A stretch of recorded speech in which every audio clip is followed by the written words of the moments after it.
Well, I guess I'd start off by saying, as John mentioned earlier, I was the one that actually got the call from the Internet authorities, a special invitation to Amsterdam to a meeting to be told, you will stop this or we will shut your routing down.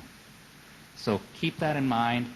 Another thing to keep in mind, ICAO has already made some preliminary agreements with ICANN that will restrict how you do aircraft routing. So those things are already in motion.